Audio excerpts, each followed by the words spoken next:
Hey there everybody, so welcome to part 2 of the miniature model building of the exterior of the Star Wars Cantina for my 12-inch scale figures. If you haven't watched part 1, please do.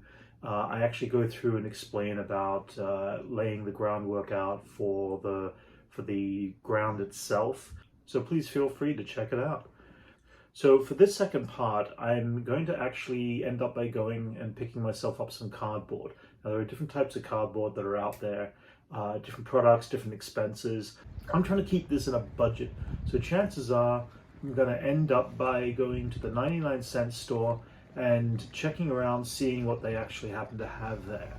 Now, they do have a lot of really cool stuff, you know, wandering through the corridors. There's always great shapes and great patterns. I never resist stopping at the toy section just to have a check. And, whoa, what have they got here? Oh, it's Han Solo and Greedo, and they are pepper and salt shakers. And okay, yeah, so going through, there are some cool shapes, cool bits and pieces. I usually like to see what's out there.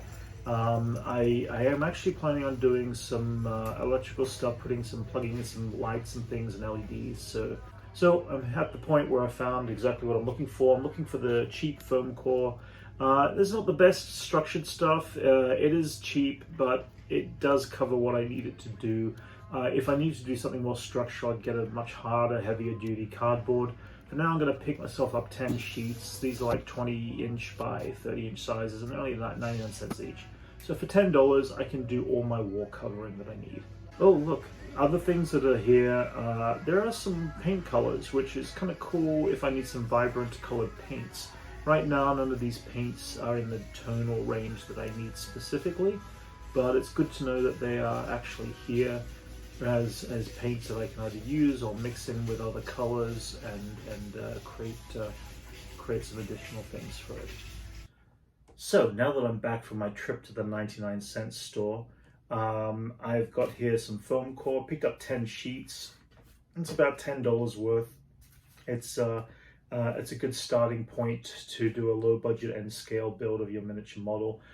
I want to be able to build these walls in this corner here, which is going to represent the exterior of the cantina, and there's some art shapes and stuff like that.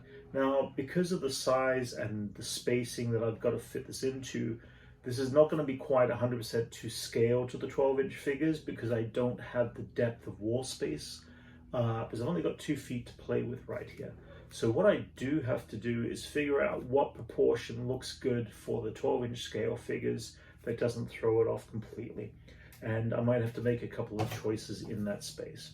First thing I do want to do is actually create a reproduction of this onto a piece of foam core. And it looks like I'm probably going to be able to get this out of a single sheet from the measurement here. And my first measurement along the back there is 19 inches. So I'm going to draw along 19 inches to the back here, put a pencil mark. Put a second one about here. I came out no further than 2 inches from the back there. So I'm going to put in here 2-inch pencil mark here and here. What I'm trying to do is reproduce the exact same measurements on this piece of foam core.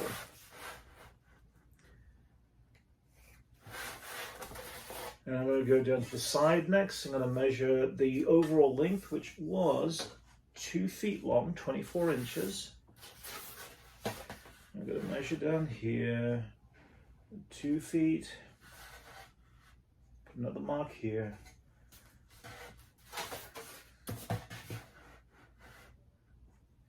Draw a line across here. And then I came out, let's do this. I came out 4 inches along this side here and 4 inches along here.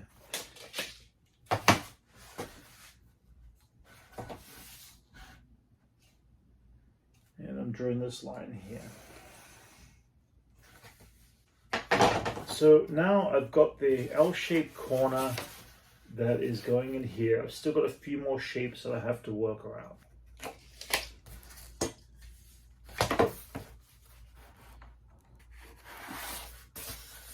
So this is my big arch, and then there's a doorway that's in here, and I had measured 5 inches for the door. So I'm going to measure along here. I'm going to measure, find the center point, which is 6 foot 6 inches. And I know that half of 5 inches from that center point is 2.5 and 5. And 7. All right. So I've got here, this is going to be the doorway entrance.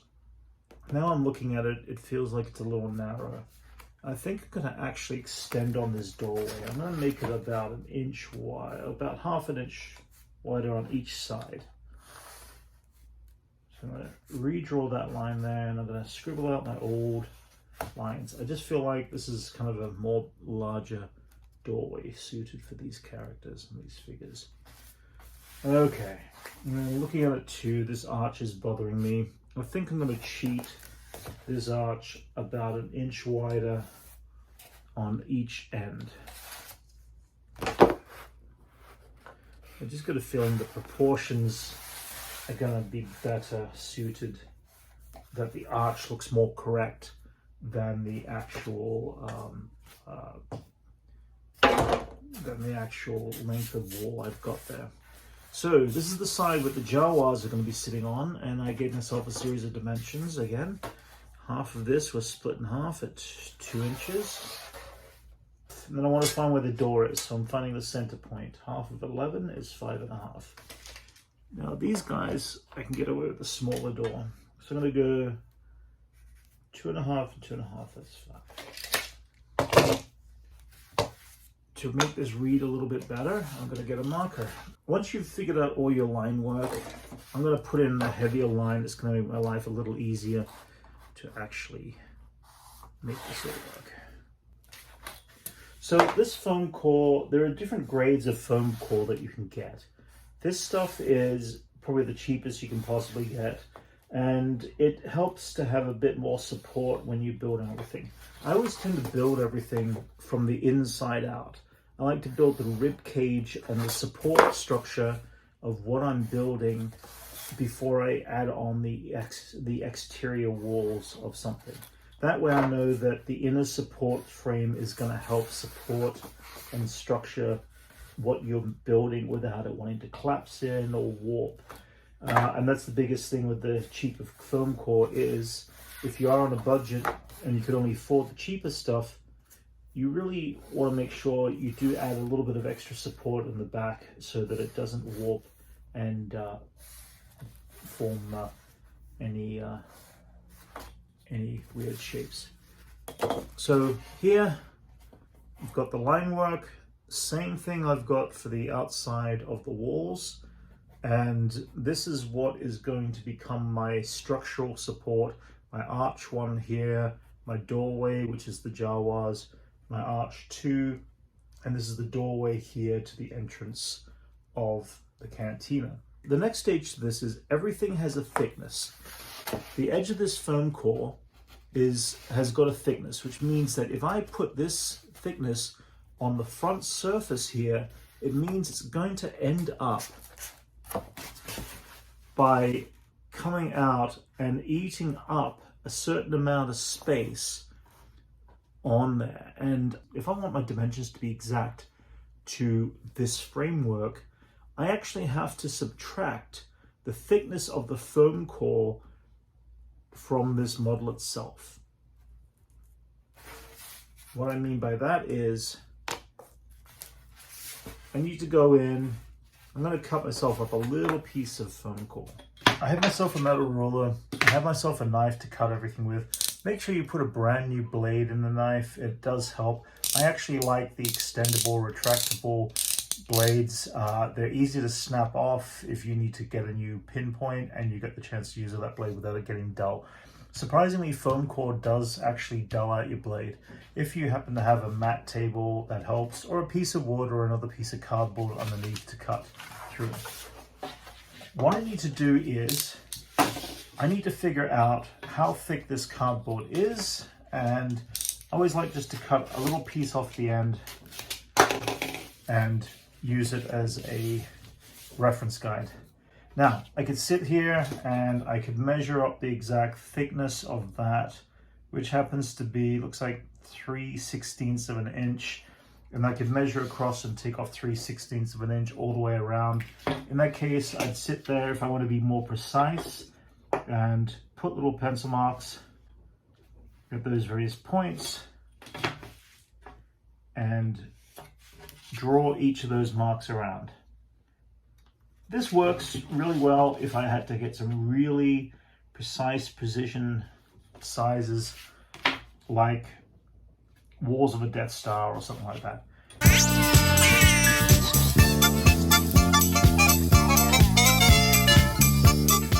All these pencil marks are now my new cutting line. In other words, I want to cut along that line, not against the black marker. Because when I put a wall in here, it means that it's going to be the same thickness of my original line where I want it to be, but I won't see the ugly edge of the foam core. When you're using a knife, make sure you're cutting away from yourself, not towards yourself. And where possible, move your piece of foam core all the way around. And I just cut on the wrong side.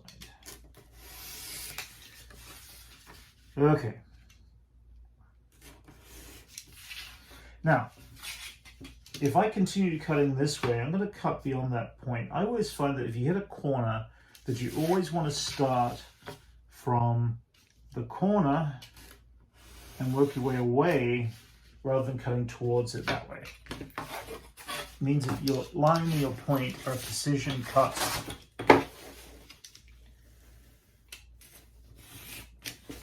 In that very corner to break it up.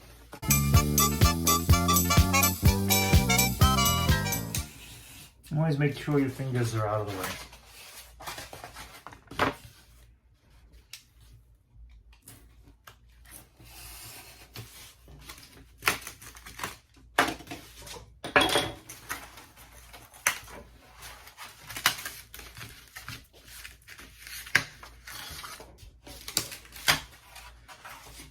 I have here my frame support for the bottom level. The foam core fits nicely over the top. As you can see, I did make some changes. I decided to shorten this wall and open up this doorway here so it will just be a little bit bigger. Same on the other side, I've taken in 1 inch here. Everything else seems to fit perfectly where I want it to be, and it allows me now to start working out on the front wall pieces.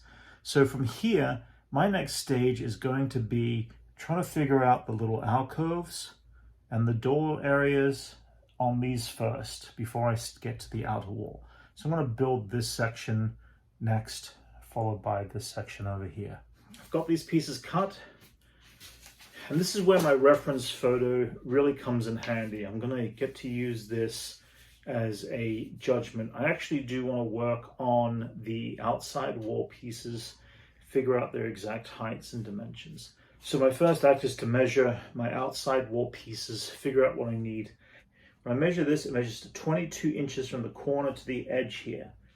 And I know that my height of these were 19 inches from my original dimensions. Actually 19.25, as I don't want to go any higher than that 1/4 inch. Otherwise it won't fit underneath there. My piece of foam core is 20 inches tall, which makes it easy. I can measure these at 19 inches high.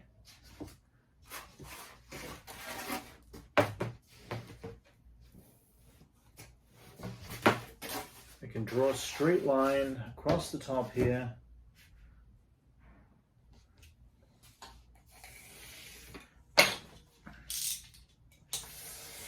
And cut out that extra inch sticking up. And that is going to be the height where my arches are going to be. Now my next step is to measure in from the corner here and figure out how far in that's going to go. 5.25, 5.25. This is going to be the beginning of my first arch. And then I'll mark it across and it's going to be 15.25 long. So I'm going to measure across here 15.25 and 15.25. This is going to be the other side of my arch. Let's see what that whole length was again. That whole length is going to be 22.25. So from the end here, I'm going to do 22.25 and 22.25.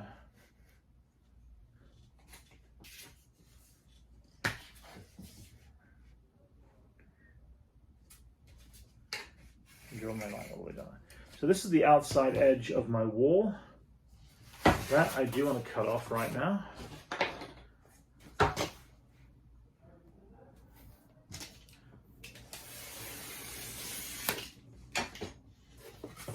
The scraps over there. I always keep all the scraps because the scraps are going to be useful in the future. So what I need to do from this is now determine how tall my arch is. So to create this arch, if you don't have a compass, one of the cool things and easy methods I've discovered is find a straight piece of cardboard that you can work with.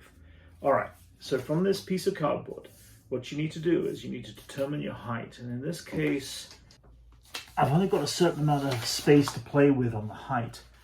So I'm going to see how big Luke Skywalker is here to the doorway. And it actually seems that this doorway is pretty short. It's not exactly a tall doorway. Luke can fit in there, and it looks like the top of this arch is about 1/3 the size of Luke Skywalker, which means that if I take Ben Kenobi as my base figure and he's 12 inches, 1/3 the size is 4 inches, which means that the height from here to the top of my arch is going to be 12 inches plus another 4 inches, which makes it 16 inches to the top of the arch. That is the best way I discovered as a child how to figure things out. If you got a photo of someone standing there and you don't know the dimensions specifically, what you can do is measure up their height. Whatever their height is going to determine how many times into something they can fit. So I have my top point there. I figured out that the top of the arch is at 16 inches tall. Now I have to find the center point of that. So how do I find this arch and how do I figure out how that's going to work into this whole thing? Well, I need to figure out where my center line is. And this is 15.25 wide. I'm going to go find the center of that, which works out to is my center line. I'm going to draw a line all the way down here. Now, here's a trick that I learned a long time ago. If I have myself a piece of foam core or a piece of wood, and I measure down the exact dimension, put a little pencil mark in there, I now have a point that I can drop a pin into. If I drop a pin into this and drop it into that center point, I can now create my full arch by pencil marking around the edge. A small nail works just the same. I punch the nail through into the foam core. I then drop that nail into the point where I want it to meet. And now I can go from this line to that line and have my arch. I've created from my drawing the arch that I'm searching for. And now in this drawing, this arch goes a little more crooked here. There's a little bit more of a slant. I'm going to come in here and take this arch and in fact take off a little bit on the side and give it a bit more of a slanted method from there to there. So I'm not going to cut that line. I'm not going to cut that line, but I am going to cut this new archway. With that coming through, I'm going to cut carefully, following my little new line. And take your time when you're cutting with a knife. Make sure you're also cutting the correct line.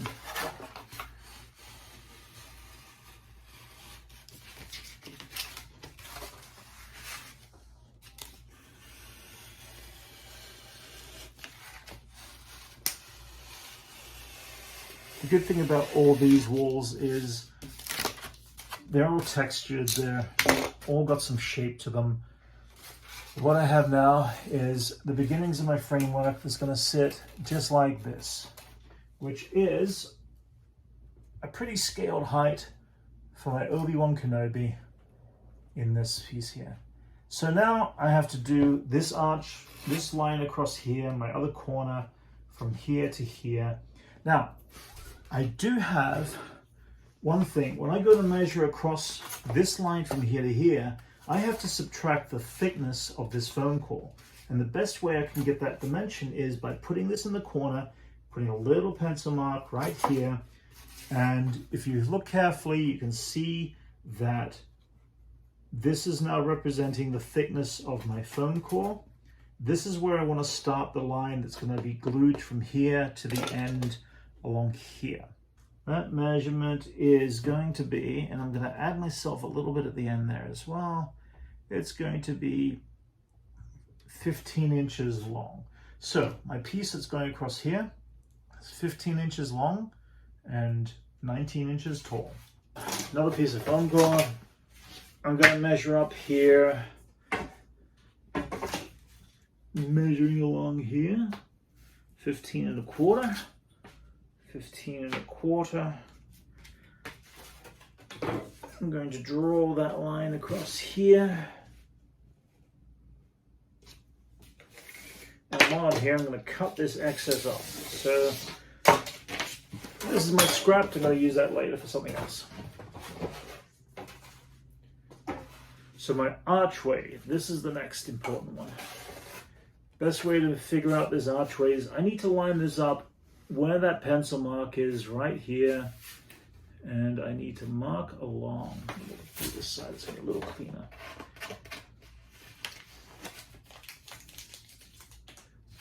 And I'm going to mark it up here, and I'm going to look at where my arch begins. And I'm putting my pencil marks, those points along there. It looks like I can take a little off the end there too. So that is my new archway right there. Draw that from here to here.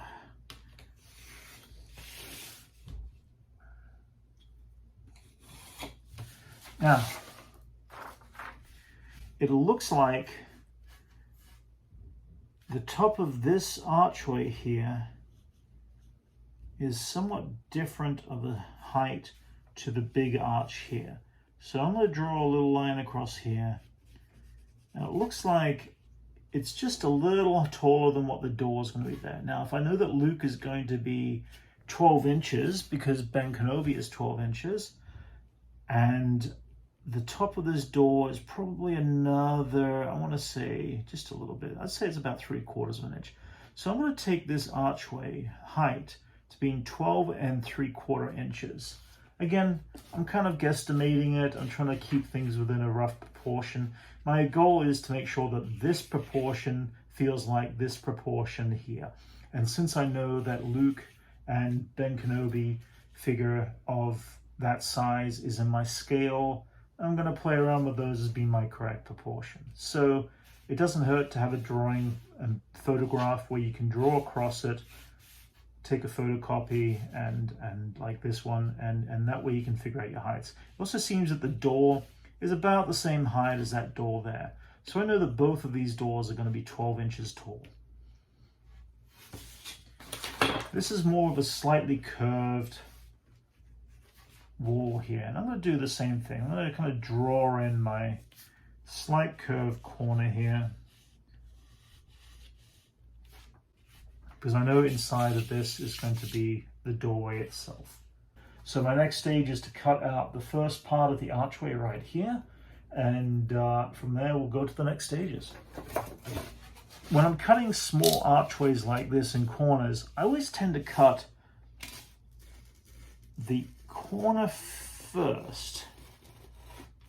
I'm going to go the same thing on this corner. It just makes it easier to get a more accurate line, I find. So I'm going to go back in from here. I'm going to cut all the way down. And then I'm going to cut from here all the way down. And then across here, I'm going to cut almost all the way down. I'm going to turn it around. I'm going to start from here and work my way back that way. So now I can take out my corner arch piece, which can go over there. So I've got my two main corner archway pieces. The next stage of this is the accuracy of this archway. Now I've already cut this archway out. I've already got the back piece, which is this here, which is also going to be where my door is and this little alcove area up here. I haven't figured out how deep that's going to be just yet. I need to make on the cuts, but I do need to get this piece prepared next. So the next piece I'm preparing is the door. The door itself, we already have our width, and we already know the height's going to be 12 inches. So all I have to do is draw this up in here. I do want to turn the corners of the door a little bit too when I draw this in. So at this point, I'm going to map out off of my floor plan, which is this guy here, knowing that the doorway is going to be between these points here and here. Draw a line going up. This door is in fact now 6 5/8 wide, and 6 5/8 wide up the top there.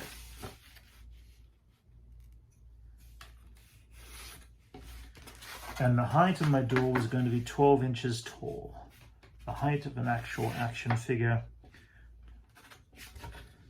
because the door is extremely close to where your head is. And that's going to go across here. I am going to curve these corners a little bit. And like all Star Wars doors, the bottom corners are also a little bit curved here. Now these curves are a little tough to get with a big heavy knife. I'm going to actually resort to my smaller little X-Acto knife to get these cuts, which is this guy here. And the same thing, I'm going to go into these corners and I'm going to cut the curvature first.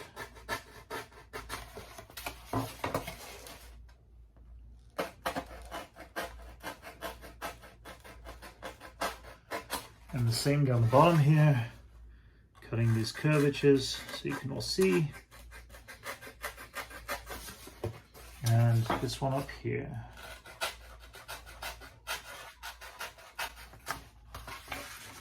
And then coming back in with a straight edge, I want to be able to draw my cut along here. Turn it around, continue from that end and work my way back that way. And that should pop out pretty easily. And again, I'm going to keep this door for later because it's also going to act as the door itself. I'm going to have a pattern that I'm going to do on this thing, and that's a bit more time consuming. We're going to do that later on. My archway fits inside here quite nicely, and I know that this is going to come out a certain distance, and that distance I measured up on my model, which is in fact 2 inches long. Now, I know that when I put this in here, I've got the same situation again, how thick the foam core is to the model. And this fits in here, but I also need to be able to retract the thickness of the foam core. And again, that thickness right here has to be retracted. So this is going to be my new dimension for the facing that's going to go on the inside here. So that I have to take into account now, which happens to be 1 3/4 inches in depth. Means I need a strip of 1 3/4 inches. It's going to go all the way across here and be able to bend. I'm going to measure across here 1 3/4. I'm going to measure the other end at 1 3/4. And I'm going to draw my straight line all the way down.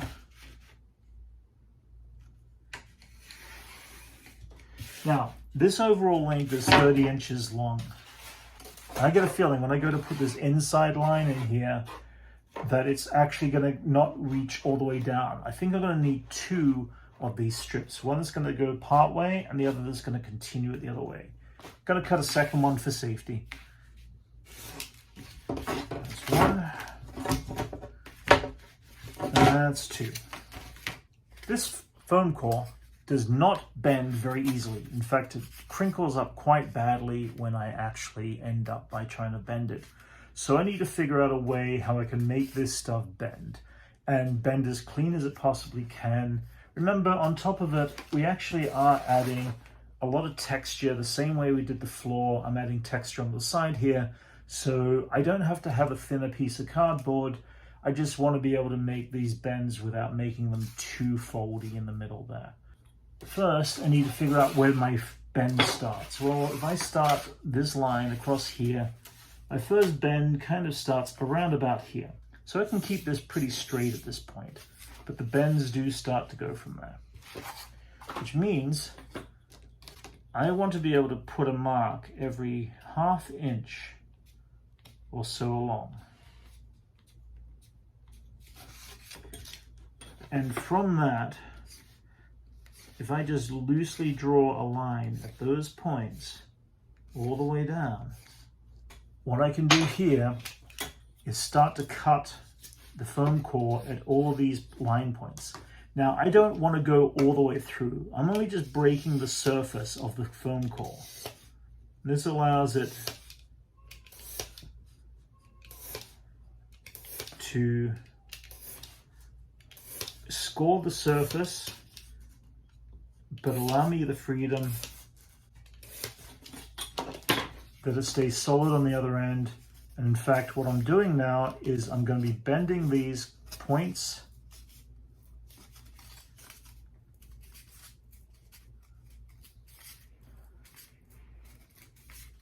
to make the curve. Now, we never see this side. We're only seeing the inside of this. And this allows a more accurate curve that you can get out of the foam core without it making some massive folds. Now I know that I'm going to have to keep going all the way down here, so I'm going to keep on cutting these at every ½ inch or so and just scoring the surface as far down as I can reach, so we'll never see it. And I want to go through and just slightly bend each of those points all the way down to create my curve that I'm going to want to eventually glue into place right about there. So I want to figure out how much I need to continue on this other piece. And I'm going to loosely just translate it from here to here. I need to start from here. I need to go a couple more cuts at one end of this. So I'm going to take the first few ends and cut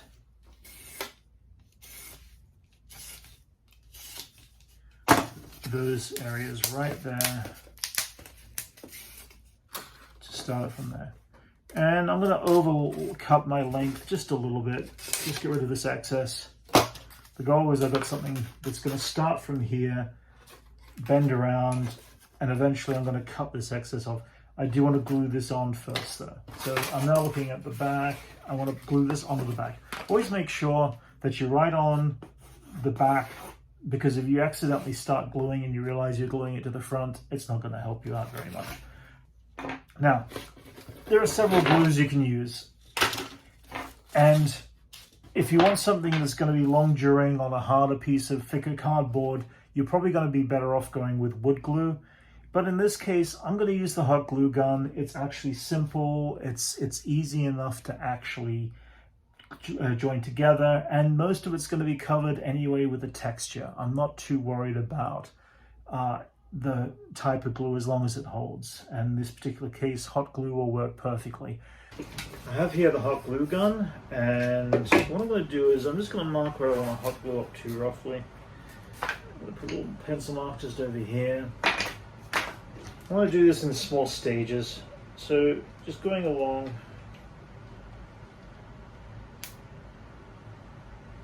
So I'm going to go through and I'm going to do the straight line part first and a bit of the curve. If I don't move fast enough, the hot glue will dry too quickly, and that's always a tragic thing.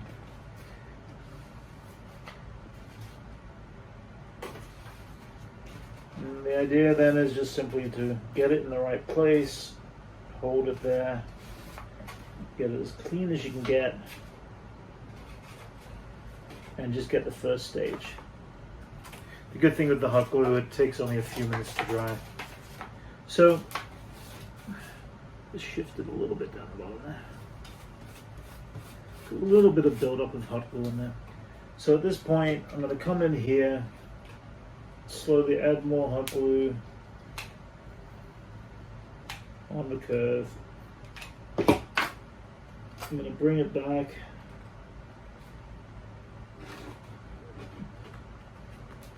Take my time with getting it lined up.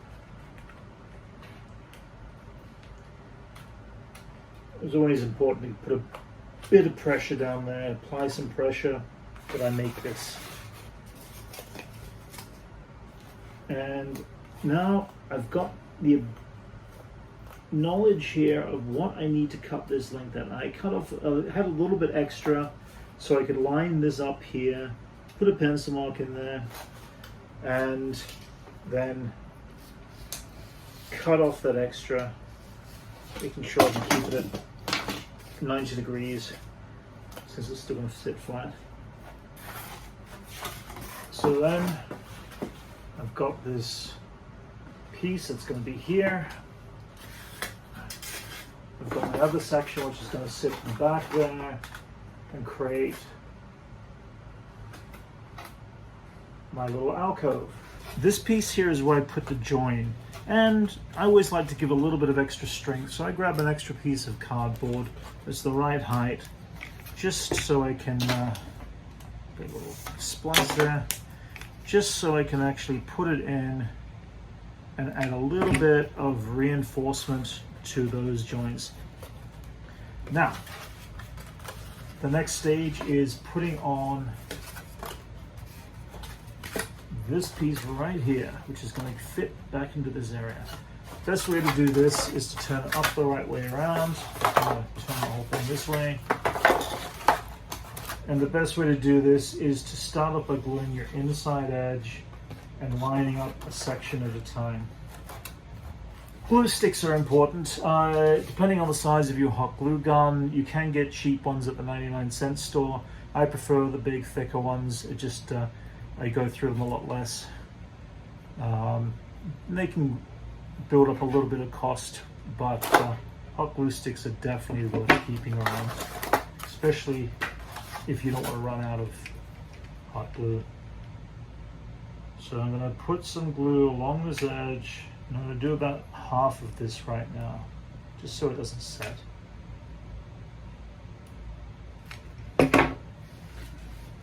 And I'm going to come in here.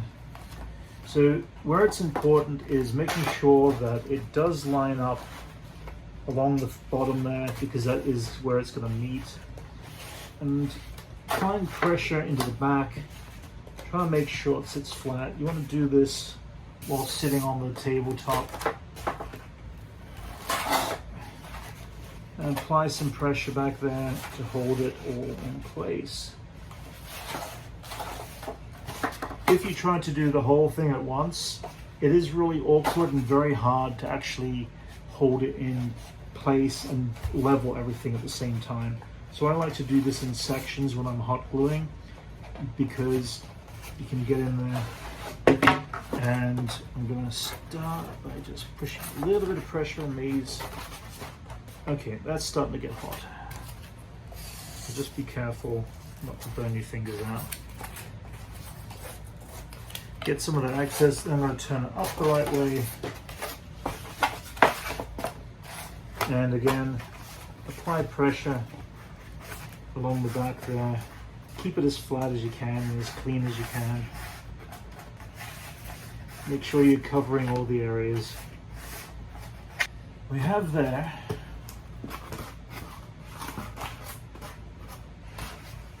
the wall structure that our characters are going to be walking towards in a nice scale. Look at that. Ben Kenobi just clears the height of the door too. I've got one more depth to play with. This door, in the drawing at least, in the image, also has a certain amount of depth that goes back. And I'm going to play around with that, and I believe I'm going to take some measurements of that too. So I'm going to measure that up, see what it comes to. So I need to cut some foam core that is now 2 inches length in depth. So I've got plenty of scrap here. Because I'm going around the edge of the door itself, I'm going to probably do it in 2 pieces. I don't think I've got enough to completely go around. And it's going to fall back about 2 inches into that area there. I measured these at about 1/2 inch. I think I'm going to measure these at about 1/4 inch because they're such tiny little curves.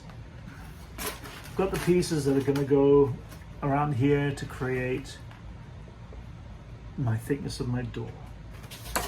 This piece is in fact the door, and I don't want to glue this in just yet. There is actually some texture and shape that's on this door that I'm going to end up by applying, and I want to do that without any obstacles in the way. So I'm going to keep the door aside, but looking at it, we also happen to have inside this area here of the doorway these little tiny ridges, and that's all completely part of the architecture of what these look like. So the inside of the door got a certain texture and ridge that I do want to add on to this beforehand, but I want to add it on after I've figured out these angles, these curves. So I'm going to figure out the curves first. In fact, I'm going to start from the top here. I said I want to make these little markings about 1/4 inch deep, but I don't need many of them. Probably just going to need 4 lines in that corner.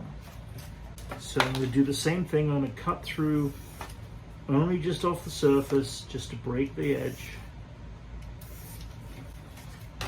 And I'm going to bend those pieces just like so, so I can get this curvy part figured out here. And my next stage of this, because I need to curve the bottom here as well. So I need to be able to put a pencil mark here, and that is where my line continues. Now just be aware, I put the pencil mark on the front, but it's the back that I need to cut.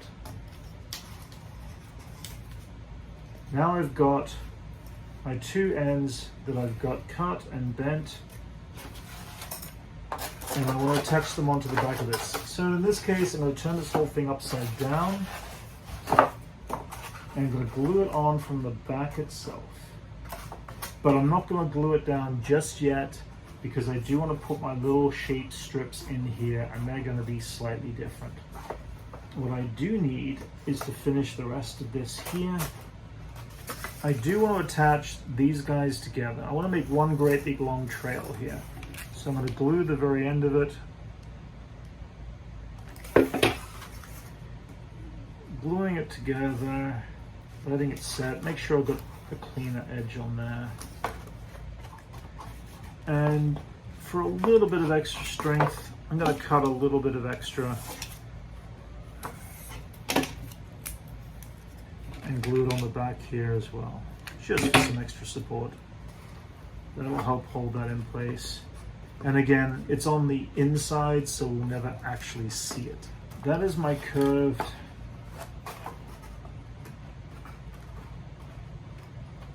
door, but I do want to go back in here and add these details on next, so that'll be the next stage. These patterns look something like this, small ridge patterns. Now, the actual ridges on this are too thick for foam core. I'm going to have to find another cardboard that's going to work as good as this, but not as thick. I found myself some extra cardboard. It is about half the thickness, but still has enough depth to create this cool shape. Now, this is going to take a lot of time to put in place because there are a lot of layers to this. And so, yeah, it's going to involve measuring up and a whole pile of cutting out of a lot of little tiny pieces.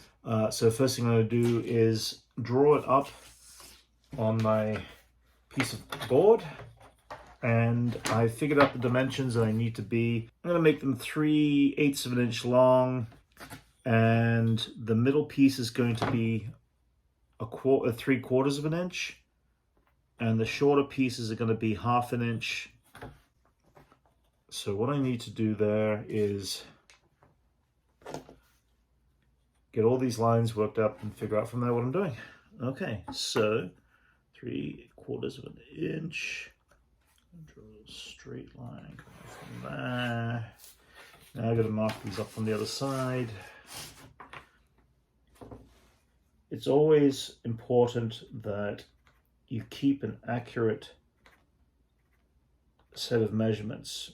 Always double check your measurements. Make sure that what it is you're drawing up stays square and stays the same.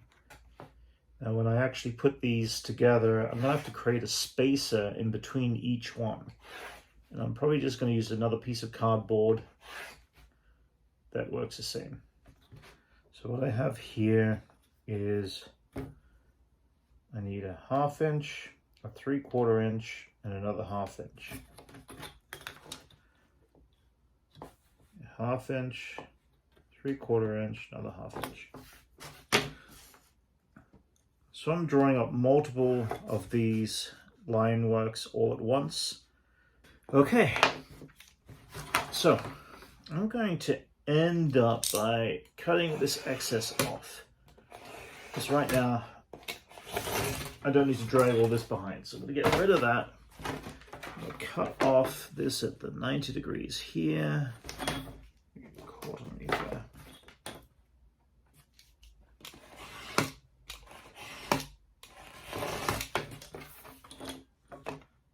So I find the best way to be able to cut this sort of line work is to cut my lines almost all the way down the end and keep cutting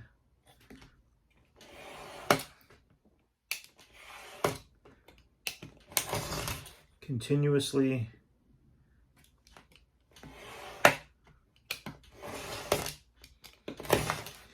Now when I'm cutting, I'm always going to do a light cut first, slightly darker, heavier cut, and then a third final cut. The goal behind this is with heavier cardboards, if you try to force your way through in a single cut, it can be harder to control. What I find is if you end up by doing a light gouge first, it makes it easier for your lines to go in a continual straight line. If you're trying to push down really hard and cut through, one, you could slip and you don't want to risk slipping, but two, it becomes a harder line to get straight. Even though you're on a ruler, you can still create pressure. So it helps, it makes it easier. You don't have to put as much force down or with your arm and your hand when you're making these cuts.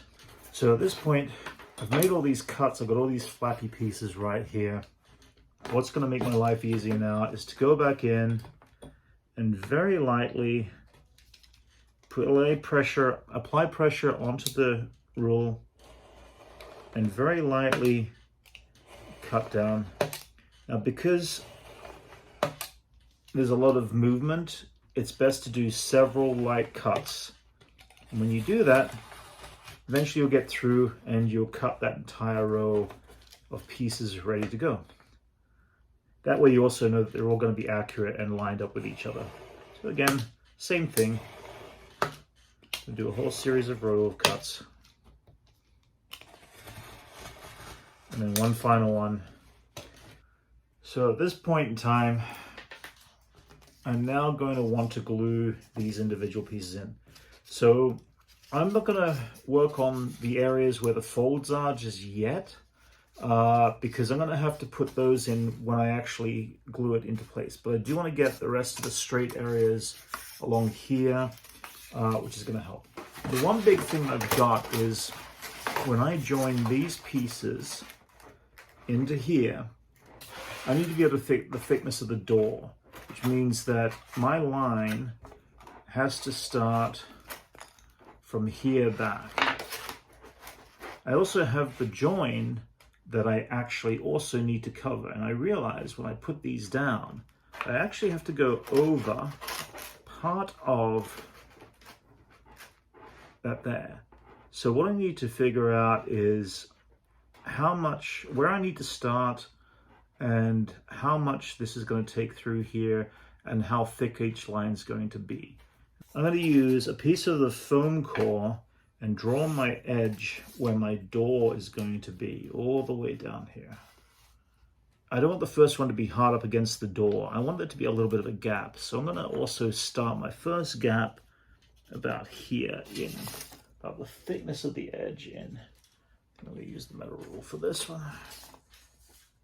I'm going to draw my line, which is my starting edge line.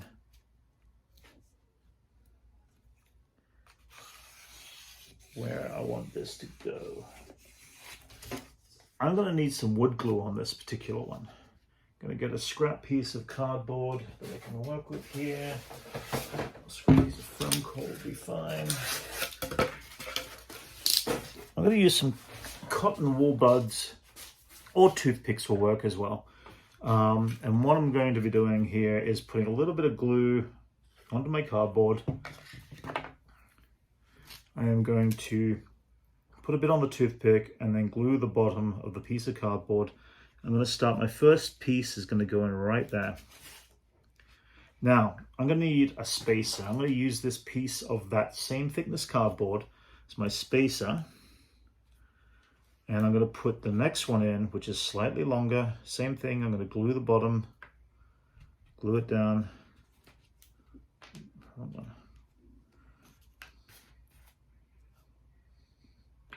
Glue it down.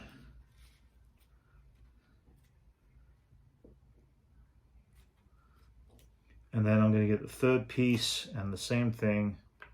You put in the spacer, glue it down, and that's way out of its thing. Okay. And I think this is going to be too thick. I'm going to go with a thinner piece of cardboard here.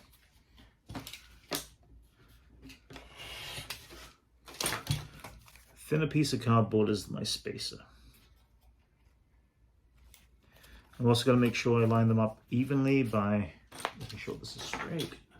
They're marking like that, and this is what it will look like. And this overhang is going to be thick enough that when the foam core goes on, it's going to come flush to the front of the wall itself, which is what I'm looking for. I'm going to keep on doing this, and I'm going to do the next stage. I'm going to use, again, a piece of that cardboard. Let's cut you off. And the goal is to keep that continuing down step by step. Now, the reason I'm using the wood glue is that I do need a little bit of fiddle time to work with this, and the hot glue would dry too quickly if I made a mistake, if it ended up in the wrong angle, and I needed to adjust it. At least here, I've got the ability to work with the glue and get it right exactly where I need it to go. It'll still dry pretty quickly, especially if you don't put a lot on. So, you can see here, I've managed to get the surrounding piece finished there. I haven't put anything on the corners because they contract in. I lose some space, so I need to make sure that this is now glued in place before I put these little pieces in the corners in. If I tried to do this all in place with this locked in, it'd be much harder to get these more accurate, but right now you can see they start to form the exact image that I'm looking for with that. So at this point, I'm going to go back to the hot glue gun and actually join this piece to the back of this piece here, get it all laid in there accurately, and get that locked in place. I'm actually going to start this from the top here. I'm going to put a little dab of hot glue all the way along.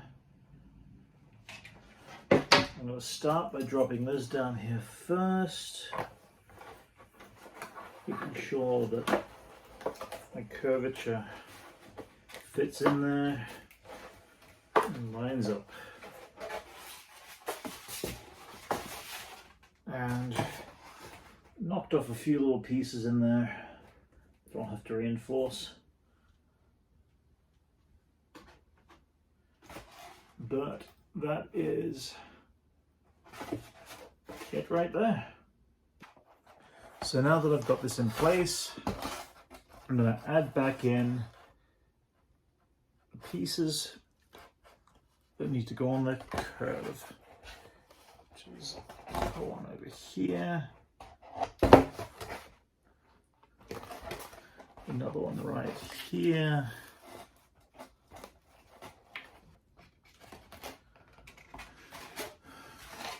so that's those pieces there. I'm just going to do a few on the bottom. Got that there. My door will eventually sit inside here.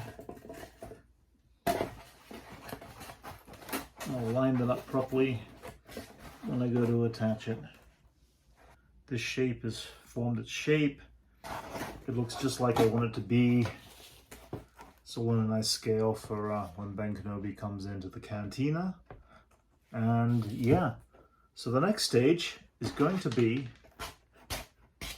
getting this door made so I can attach the door.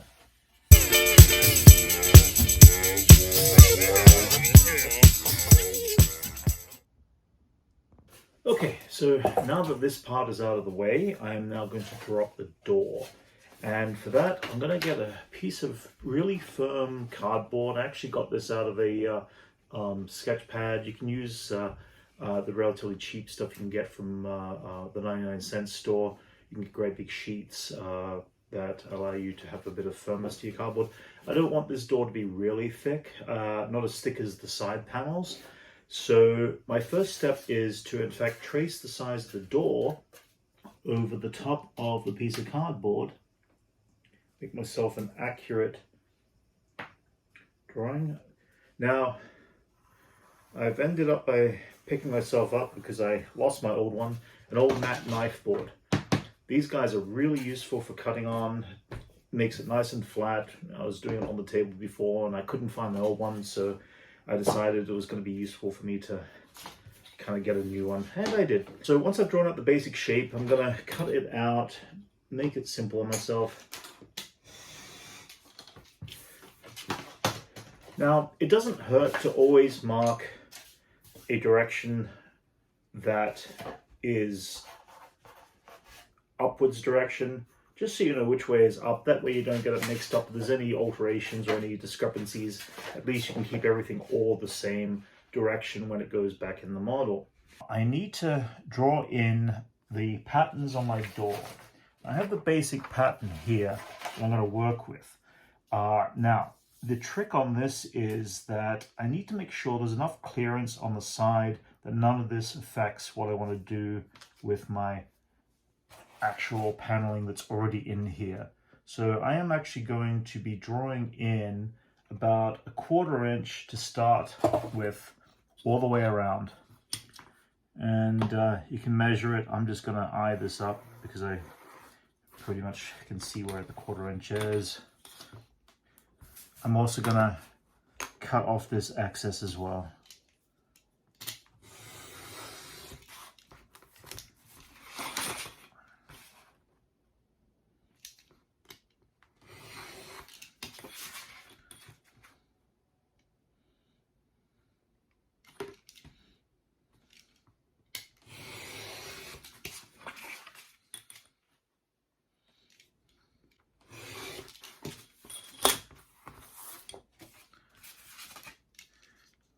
The good thing about these blades is that you can use the end. I'm going to get a sharp edge. It's been a while since I've changed this over. And you just snap it off. And then you throw away the extra piece. Handy little device on this. Alright. So the next stage of my drawing here is trying to map out and piece together where all these indentations are going to go. And in this case, I'm going to do a little bit of basic math. best way to start this up is to find the center. So I am 6 1/8, so I'm going to end up by making it 3 1/16 to the center. I'm going to draw my line down the middle there. Keep your lines very light. You don't want to put any pressure and create indentations where they are not needed. Always keep all your pencil line very light. So I've drawn a very light cross section to find my center point, make sure I'm accurately there. And then what I'm going to do is I'm going to have a look and see how many times this kind of maps into, eventually I'll use that as a stencil over there. So I'm going to do the 2 side ones as well now. And these guys actually want to come down. I've got a certain thickness in here I want to keep it 1/4 inch thick, top and bottom. So I've got all my basic shapes that I want to use as my mapping points. I'm going to start off, I've got a little tiny knife which is going to be very helpful for this. All the curves are much more tighter than the big knife can handle. So at that point, I'm going to use this, cut out the 1/2, fold it over, and now I can draw a duplicate of that other side and continue to cut it out.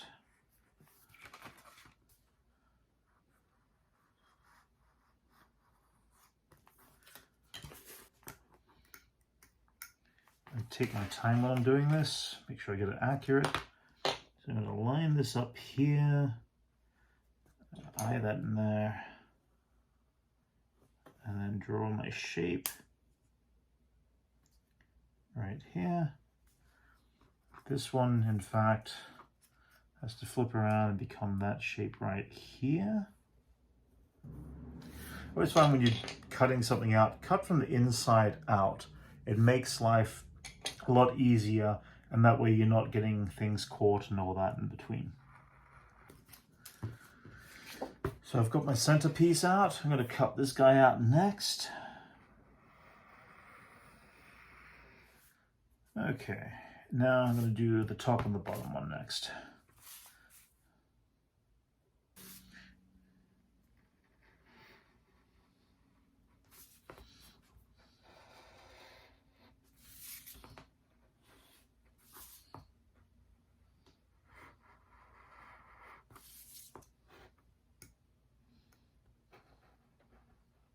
I have here the cutout piece, and I am going to put it in the center of the paneling of this door right here.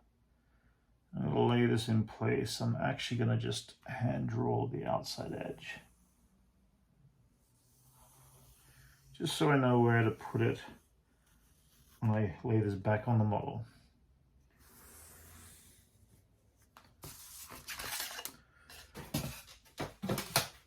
Grab a bit of foam core, turn this upside down, and I am going to want to glue the back of this. So I want to make sure I take my time and very thinly cover as much of the surface area as I can.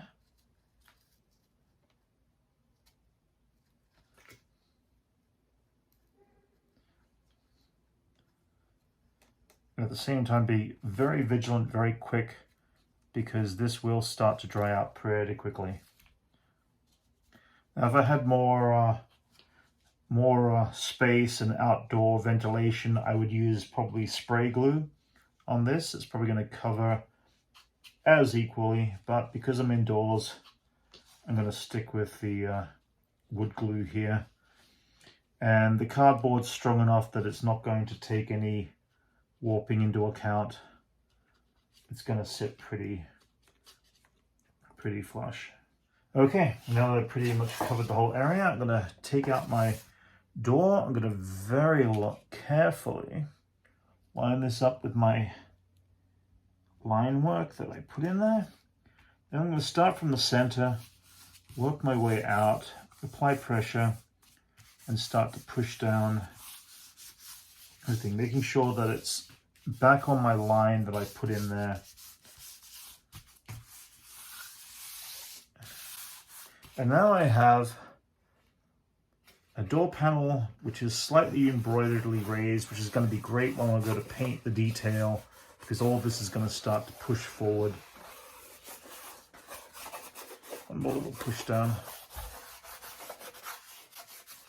And it is then going to sit now directly behind here, and that is what I am going to glue in next.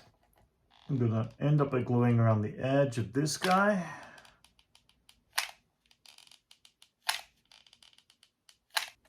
And I'm going to lay this down straight on top. It helps to do this from the back. You can see a lot better. Make sure everything lines up properly. And you join it in. Make sure it's sitting nice and firm in there.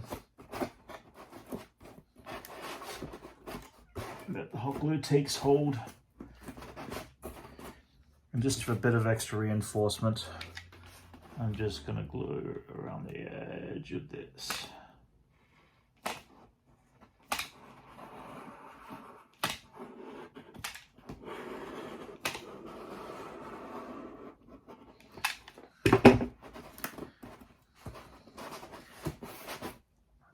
So when I turn this up the right way, it sits in there nice and evenly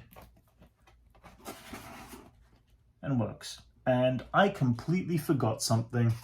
I completely forgot to put in my little light window at the top. Now this is one of those annoying things where you have to go back in and cut everything out while it's in place. Well, I need to create a hole in this area right here. I've got this backlit sign that I'm going to have to work with. I also have some little LED panels that sit over here, but it looks like they sit on the surface rather than being indented. So right now I'm going to measure up this guy and try to get that to be a thing. So I'm going to cut this guy out.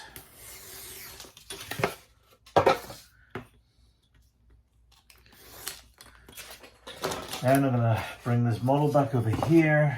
I'm going to mark up 3/4 inches to the top.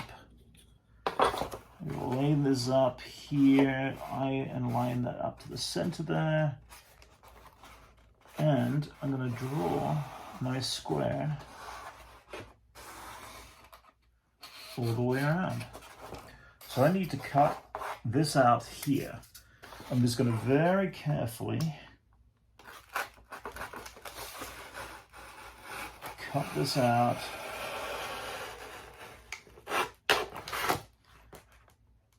Now that the model's together, it makes it much trickier to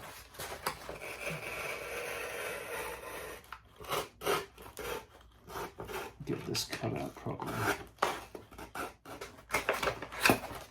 So, punching that out, now I'm going to build the depth of that. And it looks like it doesn't go as deep as this. I'd say this is going to go only back about, probably around about 1.25 inches. I'm going to make it. I'm going to measure up some foam core at, I said, 1.25 inches deep.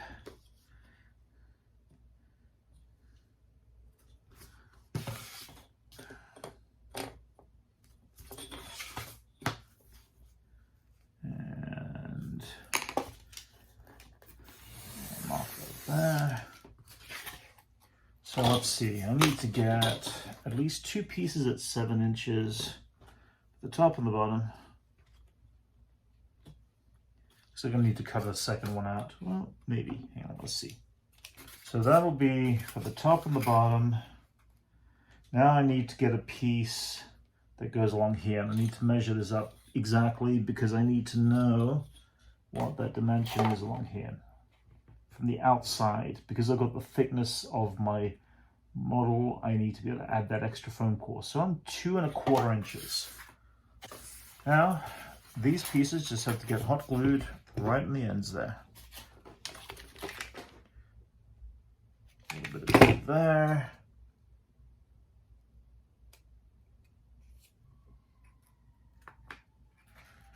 Join that together.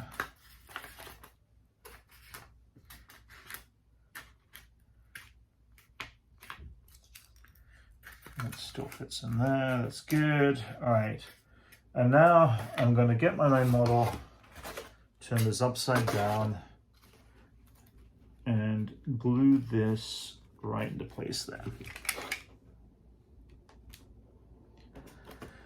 Now, the back here is in fact backlit, so I'm going to leave that open for now. Eventually I'm going to put something in here like a gel or something that's going to be diffusion. It looks like it's kind of like a white kind of piece of plexiglass of some sort.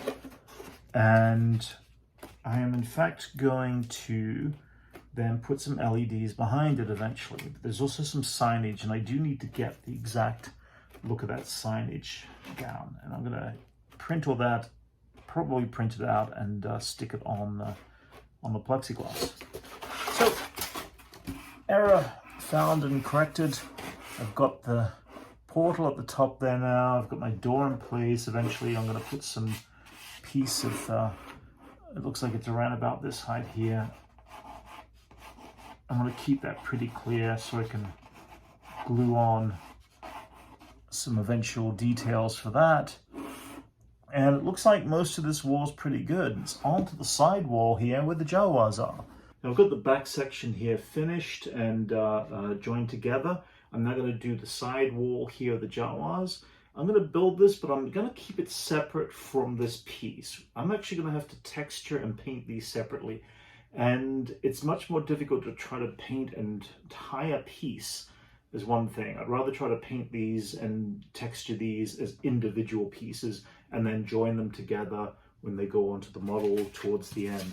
And looking at the side door with the little Jawa guys, close those up because I poked my finger with the end of this. Yes, always cover up your knives because you'll do this. So we're going to go in. I'm going to take it about 2 inches from the ends here. This is the size of my door. All right, that seems like a little too big for the door. I'm going to bring that actually in to 3 inches and do this.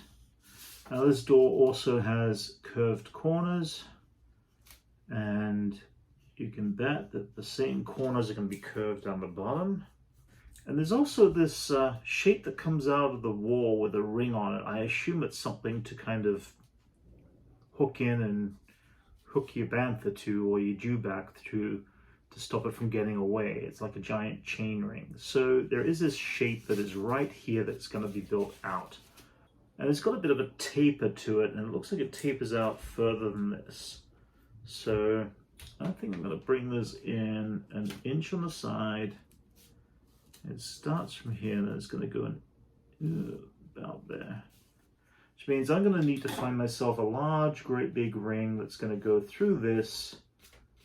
That's going to be probably around about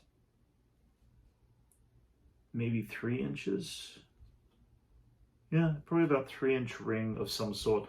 That's going to be a trip to the 99-cent store at a later point in time to find this. So I'm going to build the outside wall here and give myself some support there. And I need to come out about 2 inches. This will only drop back down about 1 inch. So I'm going to actually cut this. This is going to be the exact same way I did the inside of the doorway here, where I cut the back and curve it. Okay. So at this point in time, I still want to cut out my door because my door does go back as well. So I'm going to do that first. Don't make the same mistake I did before. And again, start from the corners with these little curves. Cut those guys out first.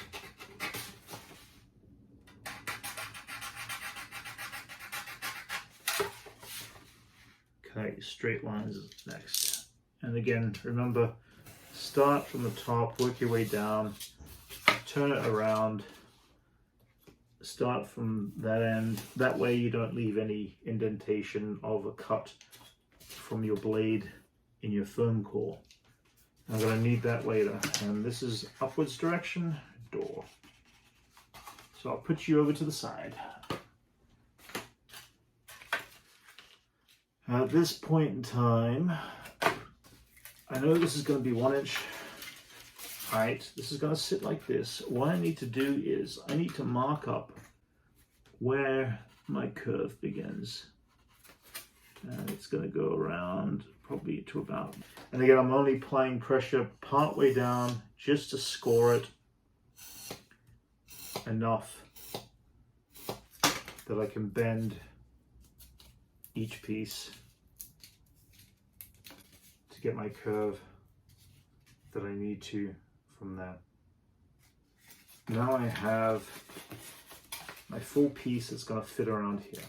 And because I don't have to do any texturing or anything, or any shapes, I'm going to get this and in fact glue it just like this on here. Once that part is dry, I can go into the top and continue on the inside edge. There's that.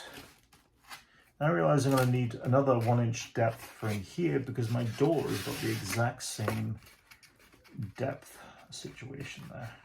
And now I can join this directly on top of that. And then put this in that way and very quickly flip it over. Make sure that you've got it as lined up as you can. Shape of the Jawa's door. There'll be a piece I've got to build up here. My next stage though is I'm going to build the inner part of the door here. I looked online, couldn't find any direct images, so I went straight to the video and took a screen grab from Star Wars: A New Hope. I wanted to get a closer look at this particular door, and there's a lot more detail in it than I realized. It's weird looking at a photo that's just a photocopy, it blurs the image. Looking at it extremely closely though, I can see I do have ridges on the inside edge of the door frame. I've also got a very different texture behind the back here. I'm going to have to find something to put underneath this as another layer of texturing. I want to find something that's got all these straight horizontal lines, but then I'm also going to cut a piece out for the top that's going to sit over the top of those. I'm going to check and see what's around the 99-cent store, since I'm going to have to go and find something for this ring as well. At this point, I'm going to build up the remaining of a couple of things here, which include drawing up the door still, because I still have a certain shape I have to cut out. Here and here. Because they are little curvy ones. Then I want to come back in and very carefully cut all of my lines. Then I'll use my straight edge. I'm going to draw these lines down.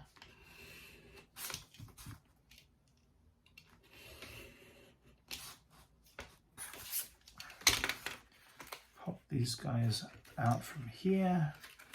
And carefully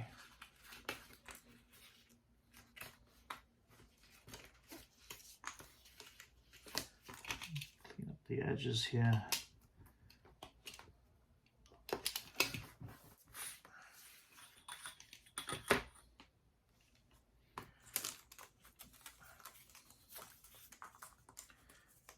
And there we have it. I've got the basic framework. Behind it though is another texture I have to find for this door. So I'm not going to glue this down just yet, but that'll be the secondary door. I do have to build up a thickness, and I do have to now put a little lip around the edge of that too. So I am actually going to do that next. And eventually I'm going to put that into there and that into there, creating that shape right there. So same thing as I did before. I'm going to take a look at what I've got cardboard wise. So I found this leftover gray cardboard, about 1/16 of an inch thick. It's going to be thick enough for these little panels, and I need them to be measured at 1 inch wide. I'm going to make several of these lines at the same time. I think I'm going to make these guys probably about, what are those, 3/8 of an inch long. And again, because this is thick cardboard, I'm doing one cut and then a deeper cut in the second one. I'm not trying to cut through the whole thing in a single hit. It makes it much more of a cleaner cut. One is a guideline, two is a deep cut. Then I can come down, all the way down, very lightly. I'll do a couple of cuts here. Cut off all those pieces there. And at this point in time, I've got enough to go through. We are going to get out the old glue again. And again, hot glue is a bit heavy for this. I think I'm going to start off and let's see. I'm going to glue the back of each of these. Start off with the first one, make sure it's a nice clean edge. And again, I'm going to have it sticking up again because it is going to overlap the edge of that when I put it on, which makes it perfect for what I need. Okay, so I've got these pieces together. I'm going to let them set and dry. A little bit of glue in between some of these. So as I wait for this to dry, I'm going to start to work on my little shapy little angular piece of bantha ring holding device. I'm going to pull out some more foam core. I'm going to see what I have measured right here, and I'm going to reproduce this shape along the edge there. And now I've got this, I can actually cut this out. I'm going to figure out a bit of an angle this wants to go on. It has a bit of a taper. So I'm going to start this off probably 1 inch out. Probably go 1.5 inches, maybe 2 inches down from there. And this should fit in nicely just like that. So I'm going to hot glue this guy in first. I'm going to cut a little piece for the top here. So now I've got the piece that will sit right here.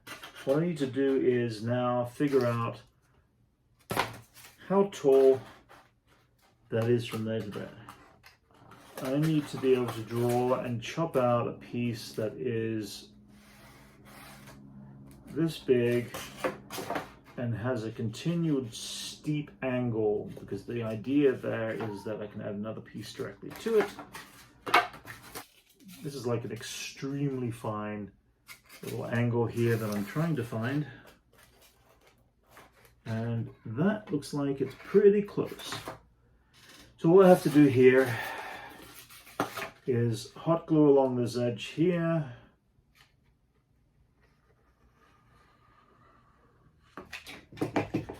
I get to glue this piece in place right along there.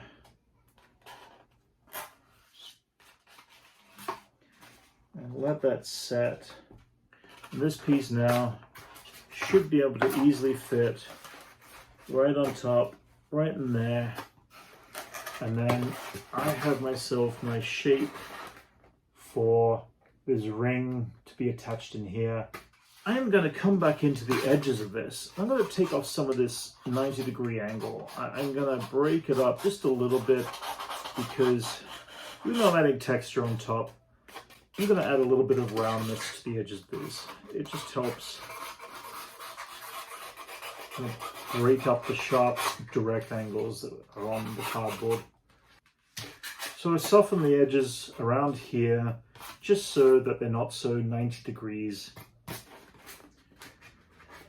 Now I just have to add the thickness to this top and the side. That's what these 2-inch pieces were for. And I'm going to mark it along here. mark up where I needed to chop to. Put these guys on next. That's nice and secure. I'm going to do the same thing here. I'm going to kind of take off this sharp edge and make a bit of a taper along the edge here. And eventually these guys will go side by side right here and form the corner of my cantina. Oh, this is dry. This looks good enough to be able to put up now, so I'm actually going to do the same thing. I'm going to hot glue the inside here first. Again, taking your time, making sure that everything locks in nicely. So now all I have to do is put in these little corner pieces. I've got enough for just one in the corner here, so I'm going to use a bit of glue. There I have this particular piece. I've got the corners in place.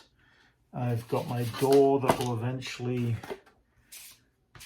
go in the back here, which I need to get one more thing, which is some sort of line work that goes across. I want to see if I can find something that acts as that.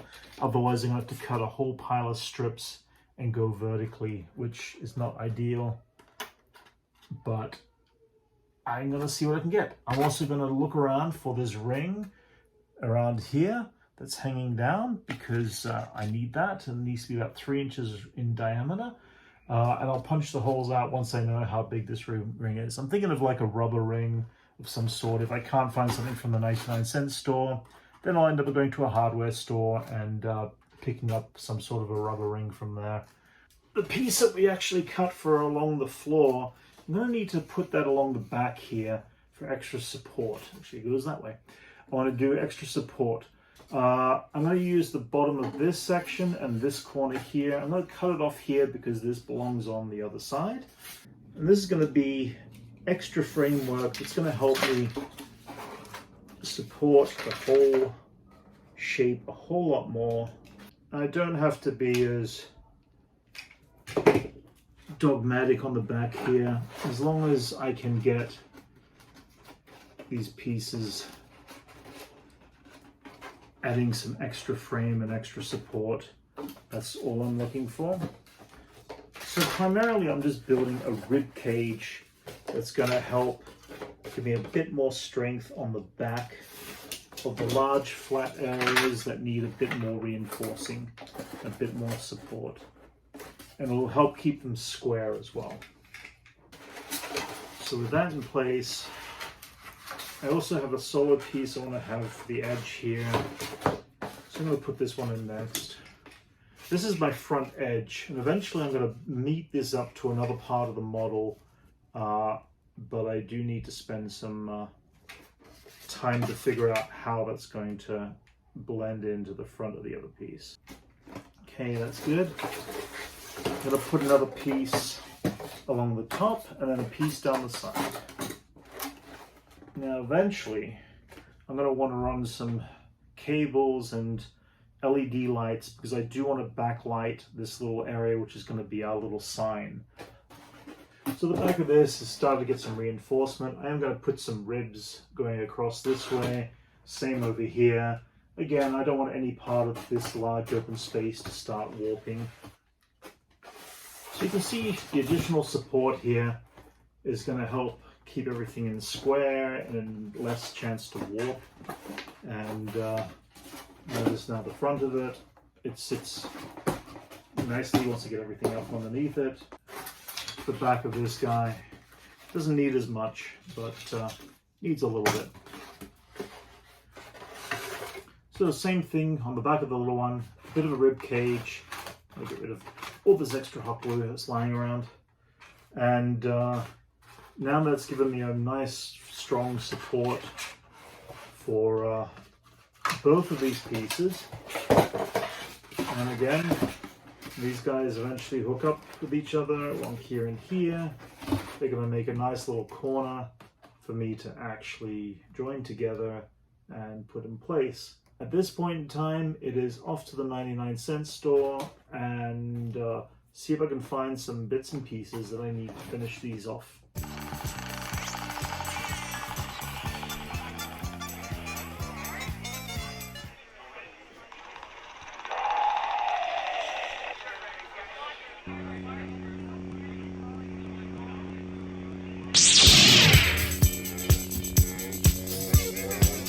So off to the trip to the 99-cent store, and it looks like there's not a lot around here in the form of rings. The closest thing to it is curtain rings, and they're just too small.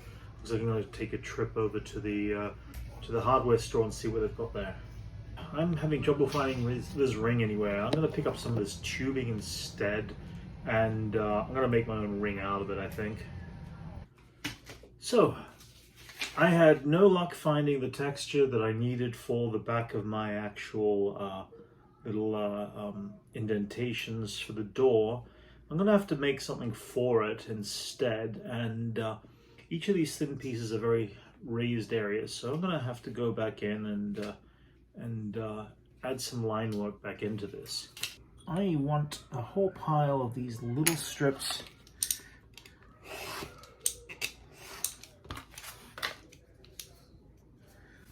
and I need them to be pretty thin.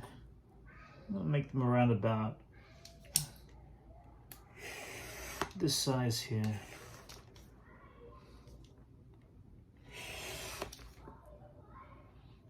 So, looks like I'm going to be gluing these on one at a time.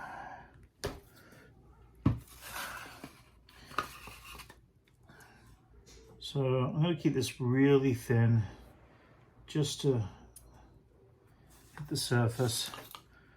I'm going to very carefully lay down a strip. The door has all these little ridges on them, and these ridges, unfortunately, I was hoping to find something that would have worked, but I just couldn't find anything out there right now. So instead, I'm going back in, I'm adding little strips of cardboard to create my little ridges all the way down.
So when I go to put this on top,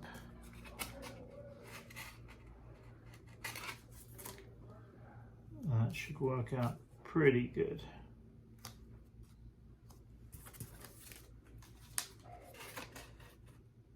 Inform exactly what I'm trying to look for once it dries. All right, so now that that's together, I just have to glue the back of this. So same thing, just gonna quickly glue across all this. And sorry about the noise, we've been occupied by the locals at the pool. So, this final stage is to lay this down over the top, lining it up. I think I've got it the wrong way around. That's better. So, lining it up, laying it down, and I have got the shape that I've been looking for. I'm going to trim off these edges. And I have my door that should fit around this, which it will once I put it in there. My little tube piece, I am going to unravel this. I just need only the smallest amount. I was hoping to find a full loop. Unfortunately, could not. Cut this off, it's going to make my life easier. Myself about that much space, and I can use that for something else later on. It's pretty close to the top. It's probably around about here. I'm going to just punch a hole and make sure that I get it exactly the same height on the other side.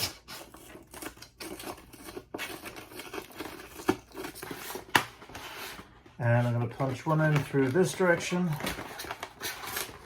and the other through on this direction. And I'm going to make my very own little loop, which is this piece right here. And when I paint this up and texture it and everything like that, it'll start to blend in and take form. This final door, the hot glue is now warm. I'm going to start with the one side and squeeze it tight, make sure it sets. Put a little bit more reinforcement through the back here. That is that particular section there. So I'm going to use a little bit of fine grit sandpaper and just kind of soften the burrs around some of these edges here.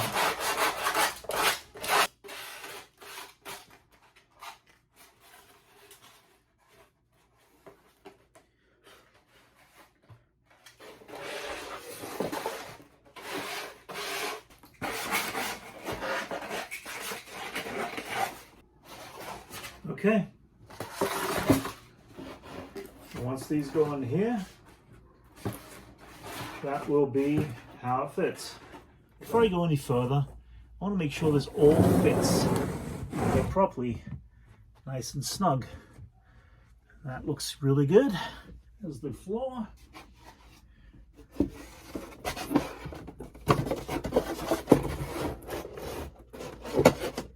This fits nice in here.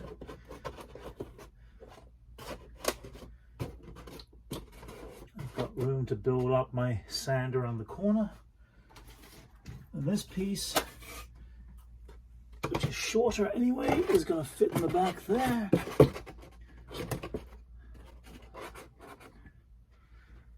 And it seems like this is going to fit really nicely, which means that characters like Obi-Wan and my little Jawas. Come on, little Jaws, stand up.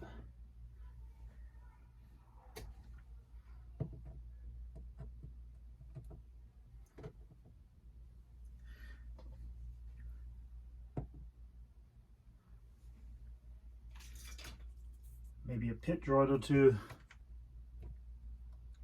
Hey, look, he's standing. And even Luke Skywalker.